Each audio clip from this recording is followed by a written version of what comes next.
नमस्कार शेतकरी मित्रांनो, मी आपला दोस्त लक्ष्मण शिंदे, शेतकरी दूत.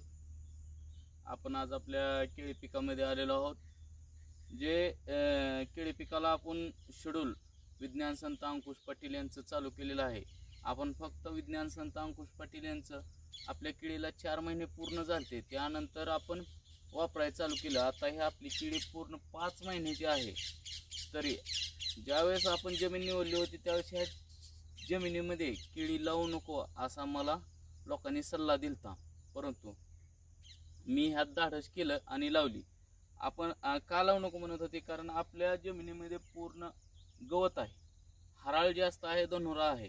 परंतु आपण ते धाडस केलं आणि ज्यावेळेस विज्ञान संत अंकुश पाटील यांचं शिबिर आपण वैरागमध्ये केलं, त्यानंतर अशी एक उमेद आली की आपण हे सक्सेस करू शकतो. आणि 4 महिन्यानंतर आपण केळी पिकाला पूर्ण अंकुश पाटील सरांचं शेड्यूल वापरायला चालू केलं आणि हे आपल्या केळी दिसत आहे. मी तुम्हाला पूर्ण केळी दावणार आहे.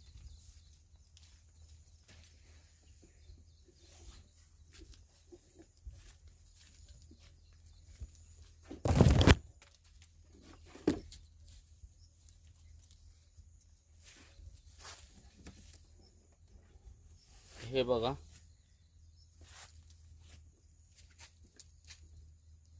पूर्ण केळीमध्ये गवत आहे, हराळीचं प्रमाण जास्त आहे.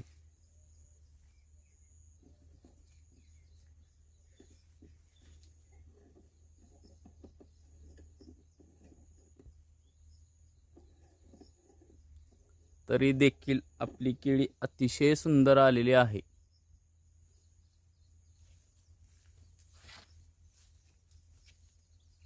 आणि हे सर्व पूर्ण विज्ञान संत अंकुश पाटील यांचं टेक्निक वापरून आपण पूर्ण अगोदर केळीवरती प्रयोग केले आणि नंतरच लोकांना सांगायला चालू केले. तसेच मी संपूर्ण माहिती अंकुश पाटील सरांची यांची 05234 असेल, 1919 असेल, परत ह्युमिक ॲसिड असेल, ॲमिनो ॲसिड असेल, काजू टॉनिक तुमचा अर्थोशियल असेल, स्टिकर असेल, याबद्दल पूर्ण शेतकऱ्यांना माहिती देतो आणि त्यांच्या शेती बांधावरती जाऊन त्यांना प्रात्यक्षिक त्यांची बनवून देतो आणि त्यांच्या निविष्ठा बनवून देतो.